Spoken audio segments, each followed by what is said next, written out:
Épître de Paul aux Romains, chapitre 4. Que dirons-nous donc? Qu'Abraham, notre père, a obtenu selon la chair.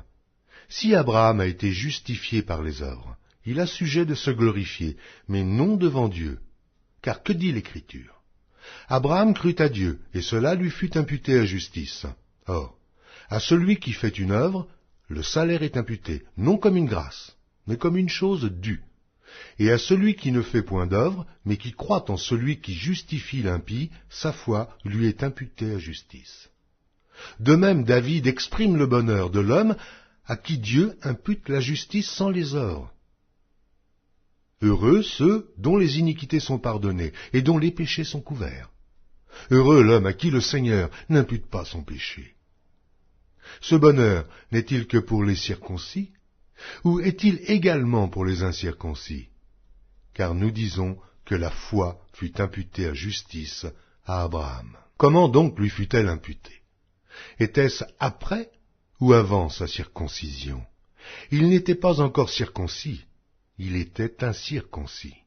Et il reçut le signe de la circoncision comme sceau de la justice qu'il avait obtenue par la foi, quand il était incirconcis.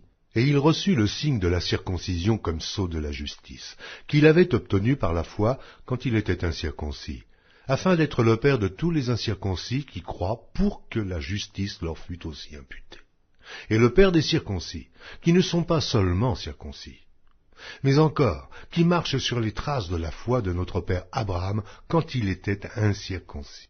En effet, ce n'est pas par la loi que l'héritage du monde a été promis à Abraham ou à sa postérité, c'est par la justice de la foi, car si les héritiers le sont par la loi est vaine, et la promesse est anéantie, parce que la loi produit la colère, et que là où il n'y a point de loi, il n'y a point non plus de transgression. C'est pourquoi les héritiers le sont par la foi, pour que ce soit par grâce, afin que la promesse soit assurée à toute la postérité, non seulement à celle qui est sous la loi, mais aussi à celle qui a la foi d'Abraham, notre Père à tous, selon qu'il est écrit « Je t'ai établi, Père d'un grand nombre de nations. Il est notre Père devant celui auquel il a cru. Dieu qui donne la vie aux morts et qui appelle les choses qui ne sont point comme si elles étaient. Espérant contre toute espérance, il crut, en sorte qu'il devint Père d'un grand nombre de nations, selon ce qui lui avait été dit « Telle sera ta postérité. » Et, sans faiblir dans la foi, il ne considéra point que son corps était déjà usé, puisqu'il avait près de 100 ans, et que Sarah n'était plus en état d'avoir des enfants. Il ne douta point, par incrédulité au sujet de la promesse de Dieu, mais il fut fortifié par la foi, donnant gloire à Dieu, et ayant la pleine conviction que ce qu'il promet, il peut aussi l'accomplir. C'est pourquoi cela lui fut imputé à justice. Mais ce n'est pas à cause de lui seul qu'il est écrit que cela lui fut imputé.